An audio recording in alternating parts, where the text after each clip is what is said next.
हाँ तो दोस्तों केम प्लास सनमार्क के क्वार्टर 2 के नंबर आ चुके हैं, तो उसी के बारे में हम इस वीडियो में बात करेंगे और जानेंगे कि आपको केम प्लास सनमार्क के अंदर इन्वेस्ट करना चाहिए या नहीं। चलिए शुरू करते हैं।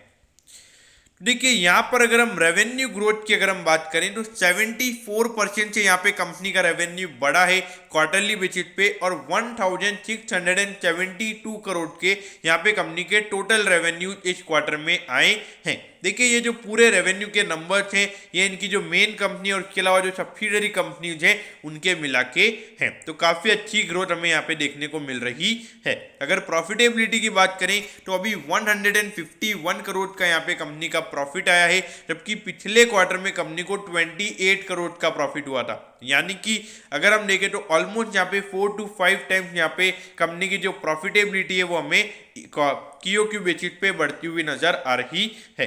अगर ईयर ऑन ईयर बेसिस पे बात करें तो 80% से यहाँ पे कंपनी का रेवेन्यू का नंबर बढ़ा है और 1672 करोड़ के यहाँ पे कंपनी के टोटल रेवेन्यू के नंबर्स आए हैं। तो यहाँ पर क्वार्टरली बेसिस पर भी रेवेन्यू ग्रोथ एकदम फिनोमिनल है और ईयर ऑन ईयर बेसिस पर भी रेवेन्यू के नंबर्स काफ़ी अच्छे तरीके से बढ़ रहे हैं। अगर यहाँ पे प्रॉफिट की बात करें तो 151 करोड़ का यहाँ पे कंपनी को टोटल प्रॉफिट हुआ है, जबकि पिछले साल इसी सेम क्वार्टर में कंपनी को 11 करोड़ का लॉस हुआ था। यानी कि ईयर ऑन ईयर बेसिस पे कंपनी हमें लॉस से प्रॉफिट में जाती हुई नजर आ रही है। तो ये जो नंबर्स हैं ये काफ़ी अच्छे हैं और मुझे लगता है कि जो मार्केट में जिसका जब इस कंपनी का आईपीओ आया था, यानी कि जो नेगेटिव सेंटीमेंट यहाँ पे बना था कि ये कंपनी पहले डीलिस्ट हुई थी अब वापस से लिस्ट होने जा रही है। देखिए आपको एक चीज समझनी होगी कि market is not working on the past. आपको आने वाले टाइम पे यानी कि फ्यूचर में ये कंपनी क्या कर सकती है उसके ऊपर यहाँ पे मार्केट वैल्यूएशन निकालता है, ये बात आपको समझनी होगी। हो सकता है कि कभी किसी से भी गलती हो जाती है, तो वैसे उस टाइम पे इस कंपनी से भी ये गलती हुई थी। तो यहाँ पर अगर आप देखोगे तो इनके पास्ट के ऊपर आप इनको जज नहीं कर सकते। देखिए जब इनका आईपीओ आया था तो इनकी कंपनी की जो मैनेजमेंट है उन्होंने खुद ने ये माना था कि उनसे पहले गलतियां हुई थी, काफी हैवी डेट उन्होंने ले रखा था और उनकी कंपनी एक सही सिचुएशन में नहीं थी, तो उन्होंने वहां पे डिलीट करवाया उसे। और जो सेबी के रूल्स वगैरह थे तो उसके अगेंस्ट उनकी कंपनी थी तो वहां पे उन्होंने डिलीट करवाया। लेकिन अभी इनकी कंपनी एक अच्छे सिचुएशन पे आई है, तो यहाँ पर धीरे धीरे कंपनी इंप्रूव हो रही है, तो वहां पर आपने ये एक्सेप्ट करना चाहिए। देखिए मार्केट में जब नेगेटिविटी ज़्यादा होती है तो वहीं पर एक अच्छी चीज़ वहाँ पे छुपी होती है, ये बात आपको ध्यान में रखनी है। अब देखिए 10,000 करोड़ का इस कंपनी का मार्केट कैप है और 10 के प्राइस टू बुक पे ये स्टॉक अभी ट्रेड हो रहा है। देखिए ये जो कंपनी के क्वार्टरली नंबर्स हैं, यानी कि जो 151 करोड़ का यहाँ पे कंपनी का प्रॉफिट है, अगर हम इसको बेस माने तो ये जो पर्टिकुलरली क्वार्टर का कंपनी का अर्निंग पर शेयर आता है ये आता है 10 रुपए। तो यानी कि अगर हर क्वार्टर में कंपनी अगर इतनी अर्निंग करती है तो 40 रुपए का यहाँ पे कंपनी का अर्निंग पर शेयर होगा। तो उसके हिसाब से अगर हम देखें तो 16 से 17 टाइम्स यहाँ पे ये कंपनी का स्टॉक अभी ट्रेड हो रहा है और इंडस्ट्री का पीए 25, तो उसके कंपैरिजन पे यहाँ पे अभी जो केम्प्लास्ट है वो अंडर वैल्यूड ही ट्रेड हो रहा है।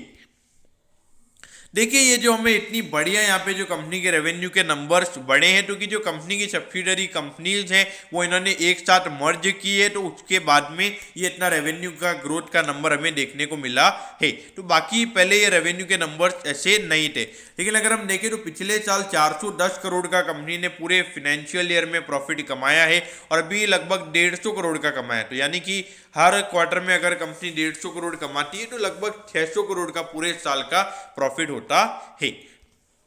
अब देखिए 650 पे यहाँ पे केम्प्लास्ट का स्टॉक अभी ट्रेड हो रहा है और 826 का इसने ऑल टाइम हाई बनाया था। तो अगर हम ऑल टाइम हाई से अगर हम इस स्टॉक को अगर अभी कंपेयर करें तो वहाँ से अराउंड अगर हम देखें तो 21 से 22% का करेक्शन यहाँ पे केम्प्लास्ट में हो चुका है। तो यानी कि जो सेलिंग अभी हुई है तो वहाँ पे केम्प्लास्ट भी 21% गिर चुका है, ऐसा नहीं है नहीं गिरा है। तो देखिए केम्प्लास सनमार्क के रिजल्ट यहाँ पे काफ़ी अच्छे। अगर मार्केट में और करेक्शन होता है तो मेरे ख्याल से डेफिनेटली ये स्टॉक आपके रडार पे होना चाहिए, क्योंकि अगर मार्केट में जब रिकवरी आएगी तो वहाँ पर इसके साइंस हमें देखने को मिलेंगे। तो मुझे लगता है अगर आप इसमें इन्वेस्टेड हैं तो इन्वेस्टेड रहिए, अगर इन्वेस्ट करना चाहते हैं तो मेरे ख्याल से डेफिनेटली इन्वेस्ट कर सकते हैं। लेकिन देखिए जो यहाँ पे इतना बढ़िया क्वार्टर कंपनी के लिए रहा है, तो कुछ आने वाले क्वार्टर्स ऐसे भी होंगे जहाँ पे डिसअपॉइंटमेंट देखने को मिलेगी, तो उसके लिए भी आपको तैयार रहना है। देखिए शॉर्ट टर्म में अगर मार्केट में रिकवरी होती है तो मुझे लगता है कि यहाँ पे 750 से 800 रुपये तक केम्प्लास्ट का स्टॉक फिर से जा सकता है। तो दोस्तों मैं होप करता हूँ कि केम्प्लास्ट सनमार्क के Q2 के नंबर्स के बारे में आपको सब कुछ पता चल गया होगा। अगर आपकी कोई भी क्वेरीज है तो आप कमेंट कीजिए, मैं जरूर आपके कमेंट पर रिप्लाई करूंगा। तो क्या दोस्तों, thank you, have a nice day.